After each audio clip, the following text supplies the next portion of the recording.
Miss Radaya? Hi, I'm fine. How about yourself? Doing very well. So my name is Radaya Ellis.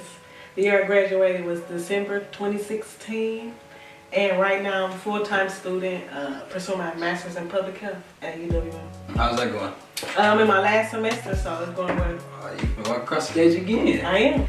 May 2019. New year, new me. So when you were at the University of Wisconsin-Whitewater, what organizations and clubs were you involved in? So I helped start an organization on campus called Working for Whitewater Wellness. Okay. That's what it's called now. I was initially on the committee for that. That was my sophomore year. My junior year, I involved myself in a few things, such as SAGE.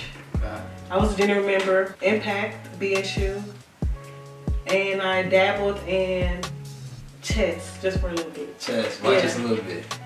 It was a little bit of, it was a lot of weird people. Not to be rude or anything, but it wasn't just, I didn't see people who looked like me in chess. Right, so You know, so it wasn't my scene, yeah. So and then I also did intramurals, won my championship at Whitewater, so shout out to that. So, what sport you do? I did co-ed basketball. Oh, you was balling, huh? Yeah, we had every dude who was over 6 feet, not on the 6 feet team. Y'all are cheating. We ain't cheating nothing, because it was highly competitive. They're very competitive. Yeah, so, and then, I don't know, 2015 through 2016, that's when I became much more active. I became the vice president of Impact, and then the president the following year for BSU. And then I think that was it in terms of my major organization connections. Okay. I was heavily involved in WSG just because like you have to be in order to like make your presence known. And then I served on a few committees. How did you find yourself at the University of Wisconsin-Whitewater? So initially I was gonna go to a D1 university and pursue my career in volleyball. Okay. Yeah, but that did not go as planned. I found out early that I didn't really have a career, you know. So then that's when I like focused full time into my studies. Okay. And just at the time, Whitewater was a good like second choice.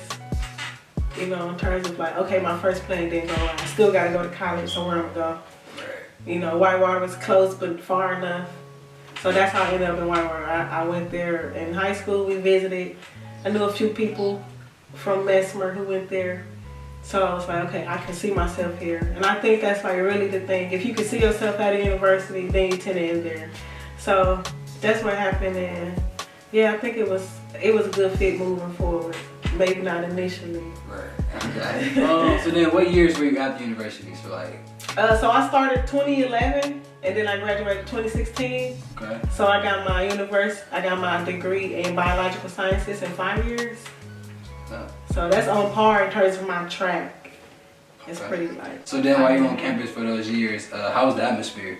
Like for the black community at least? Okay, so initially when I first got to campus, there was a heavy black presence in terms of staff, support staff, faculty, and student life. Like they made it a point to like know you, like you are not alone type of thing. Yeah. So that's freshman year. Sophomore year is the same vibe. I can say that it was much more of a family feel because not everybody know each other. Everybody on the same mission, at least from my perspective, and we all understand from sophomore to freshman what we are here for. So I'm instilling the same lessons that I learned my freshman year to the freshmen now. And then I'm getting new lessons as a sophomore, you know, how to maintain order on campus, the do's and don'ts, you know, Yeah. how to stay black on campus, you know. Yeah, That's the thing. lost. Yeah. Yeah, I think sophomore year was definitely my year of like, this is who I am. For the campus, I made my presence known. Cause freshman year I was like, I just go to school.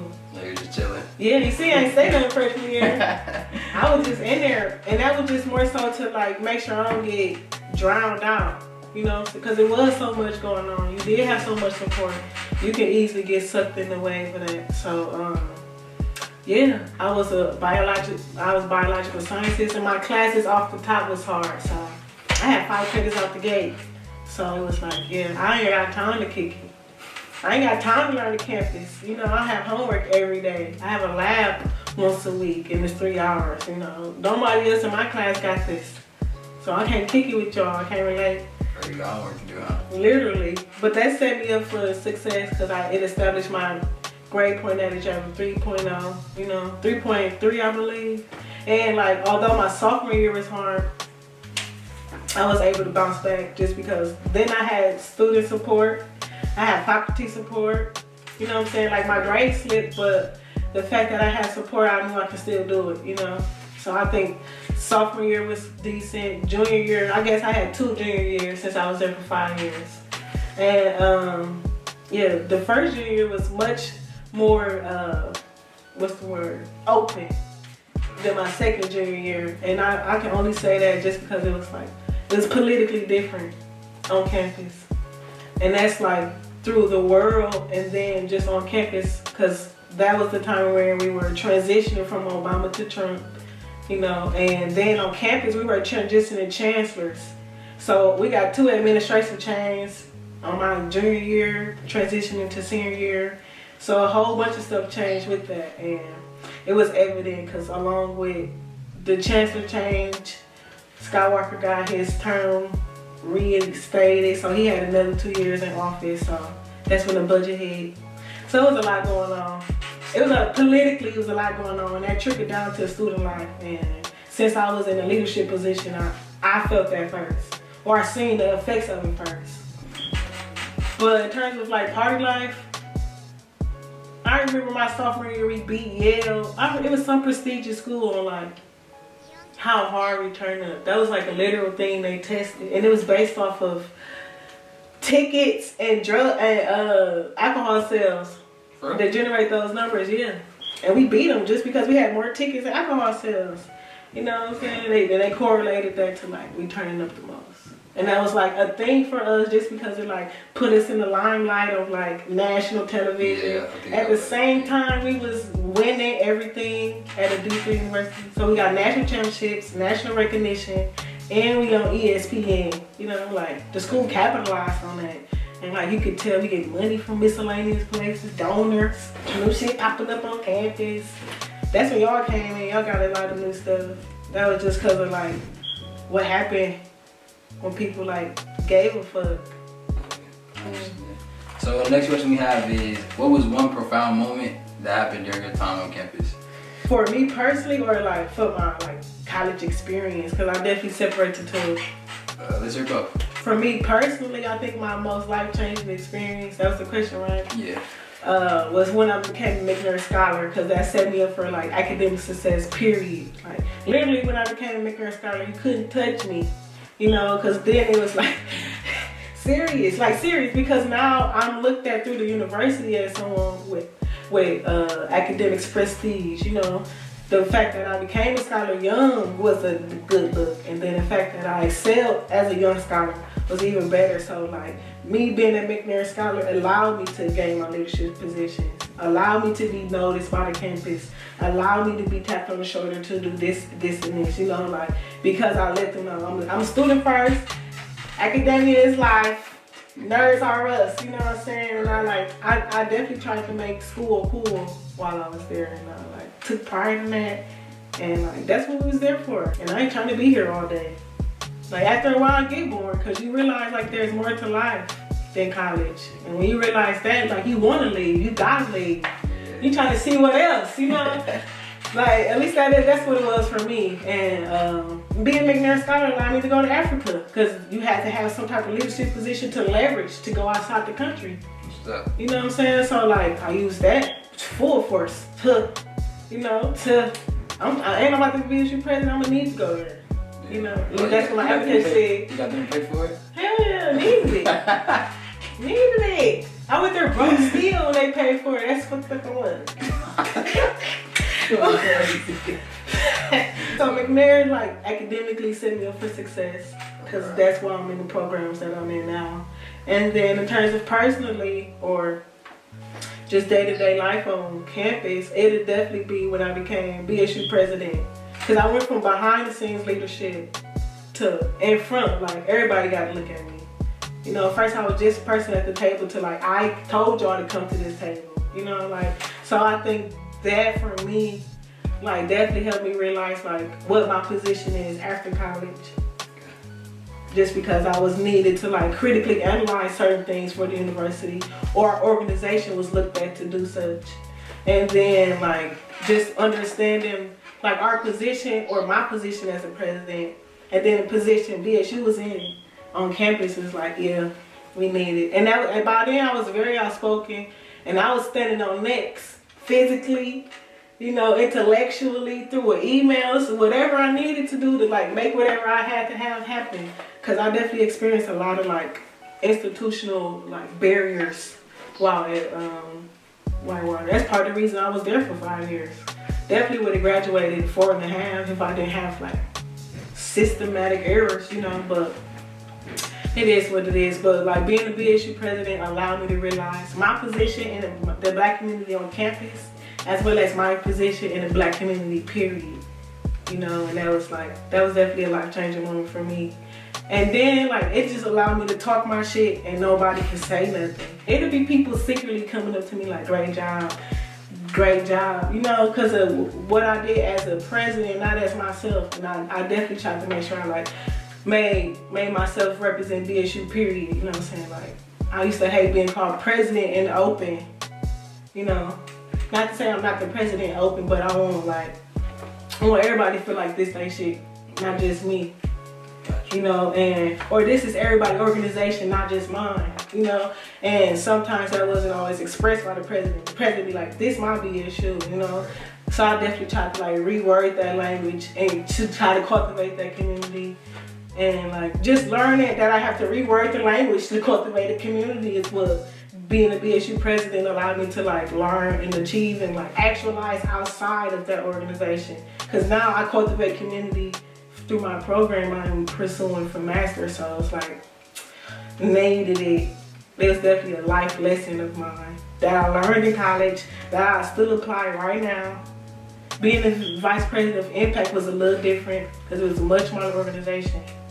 So like literally being the president of over 700 students at one given time, like a black person, they gonna look at me like, what's up with your mans? Why is old girl doing this? And I don't even know X, Y, and Z, but I now gotta stand up for them.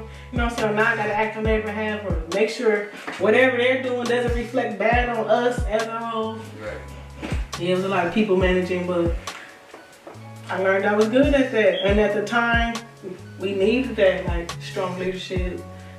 But more so, like, not even strong leadership, but just somebody who, like, gonna do it. You know, you ain't even gotta be strong. You gonna learn how to be strong.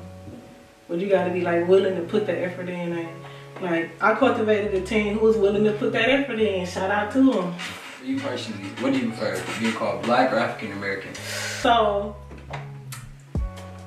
there is no politically correct term for me to identify with at the current moment. Huh?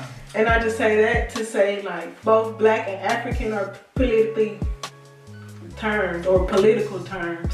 And because of that, I don't necessarily want to identify with something that's like socially constructed that I didn't construct myself. And that's where I'm at right now. You know, to the outside where I'm absolutely black and proud. You feel me? Yeah. On my paper, I'm circling or checking African American. You hear me? And yeah, I definitely aspire to be Jamaican sometimes. What else? That's not a race, but like, let's take it there. Like, none of these things like actually matter, but in the grand scheme of things, I'm definitely realizing like who I am. Huh? And that question comes up a lot, like, what is it, black or African? I guess the best term would definitely be black, because it encompasses more than just African Americans, and that's definitely a more unifying term going outside of America. Just because people from Honduras identify as black Hondurans or Afro-Honduran, you know, so it's just about just knowing where you are in a political regime, and I don't want to look at myself as being lesser than to the white man, so I try not to be like I'm black or African American. But I do recognize that I have African descent. I was born in America, and my hue is of darker hue, so yeah. Speaking about community, what's one topic you think black communities need to focus on more? Love. Love. I say love just because that counters fear and shame. And I definitely think that's like something that's engulfed in the Black community for whatever reasons. Fearful of what's gonna happen or what ain't gonna happen, what has happened, don't wanna happen again. Shameful of what has happened, what ain't gonna happen, what has happened, don't wanna happen again. And that fear and shame manifests differently, you know, through generations. Like fear for our mom and daddy is them like holding up in front of the police or like conforming to the system. Like, yeah, I'm gonna get a 9 to 5. Yeah, that's fear for our parents, you know what I'm saying? Because that's the system they had to abide in to not get killed. You know what I'm saying? And like just to counter that and just to love, like recognize, like love yourself, one. You know, you are not lesser than. Yeah, you know, and then like knowing that you have to love the person and not the system. And then when you separate the two, I definitely think you get to operate with a more objective thinking. So what's one thing you think like our generation now is afraid of? Loving. Just loving in general? Seriously, like I try to hug, I try to say I love you to like people I'm around often, you know, and it isn't always received the way I think it should be received or the way that it has been written to be received through a psychological lens. And that's just from my perspective. People like the intimacy, you know, people liking the understanding that you need touch in order to survive, you know what I'm saying? You need to be around people. So yeah, that's just something we need to recognize, you know. We are here for a reason. Trying to recognize that reason. Alright, and then since you're saying like love is like the problem, what's like one way you can help fix that? Started with your mind. So right now I'm pursuing my master's degree in public health. And it's with a community behavioral lens. And that's all to like help Black people recognize like your mental psyche is most important, right? And your mental psyche is what they have control over physically, or at least right now. Because ain't nobody telling you what to do physically. However, your mind is, you know, and that's pre-constructed from my perspective. So, I think that's my mission right now is to just like properly communicate what mental health is, you know, what it looks like, and understand that mental health isn't negative at all. Right, yeah. And it's because, in all honesty, like, that's our power. You know, that's anybody's power to have a strong mind and to operate with your mind and your heart on one accord. You know, like, that's the ultimate power when you can do that. Like, when your mind and your heart do the same thing, or want to do the same thing. I mean, you said you spent a lot of real stuff, so I gotta know, who is the most influential African American to you and why? The most influential African American to me is, other than my mother, W.E. Du Bois, just because he added intellectual knowledge into everybody's world, just because he was internationally recognized in terms of what he thought, his ideas, you know, his ideology, even though it was supported by people before him. The fact that he was recognized internationally is what I think is like most profound, because he was a person after Black thought. You see what I'm saying? So he identified himself as a Black man, not African American. You know, African American, 400 years after him, in terms of like what's the correct way to call somebody Black. You know, so Black then was an all-encompassing word, like, and it didn't mean just Black. Like, they knew who they were in that sense when they said they was Black. But it was like, yeah, we gotta band up because they banded up. Now it's white, Black versus Black things. So like, he communicating that to us, and he did it eloquently, you know. And I definitely I strive to be a scholar after W. Du Bois because of like adding new thought to the Black community, you know what I'm saying? And knowing that that's a community worldwide. So who put you on to him? Was it just like came across in the book, it was so interesting, or somebody tell you to look him up? Like, how'd that go? My first introduction to W. Du Bois would definitely be my father. And then my first introduction as an adult would be some Kaplan on campus, actually. They were knee deep in some Black thought at the time. Yeah, we used to literally politic. You know what I'm saying? Like, exchange ideas, come up with rationales as to why they would even come up with their rationales. You know, and Yeah, so I think it was just, actually it was, I wouldn't even limit it to just Kappa man. It'd be some profound old heads in terms of alpha man, and definitely some kills in terms of like just cultivating thoughts, you know what I'm saying? And like challenging what I already thought. Because I definitely operated in the elitism because I am a scholar before reading W. Du Bois and recognizing that that separates me from my brothers and sisters, you know what I'm saying? Or like knowing that my two family homes sets me apart, you know what I'm saying, in terms of black privilege, because that's the thing, you know, and, you know, learning how to leverage that outside of my community. So like, it was just like, those are the things I learned through W. Du Bois. He cultivated the foundation of dualism and recognizing like who I am for who I am, and then who I am in the system I'm operating in. Yeah, what's the quote of the day? Quote of the day is, never doubt yourself. Leave that to the naysayers. Where you learn that from? Myself. You made it up? Yeah. And that was just so, like, literally, because I used to, like, I'm a perfectionist, type A, period. I definitely identify with that personality. And because of that, I'm hard on myself. So it's just, like, recognizing, like, I'm hard on myself to the point where I gotta finish, and I'm not finishing. So, yeah. So you push yourself out of your mind. Because really, you're the only person in your way. You're going to beat up anybody else in your way. Or you're going to run away from them.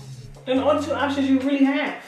If somebody in your way physically, you know, like, because everything else is mental.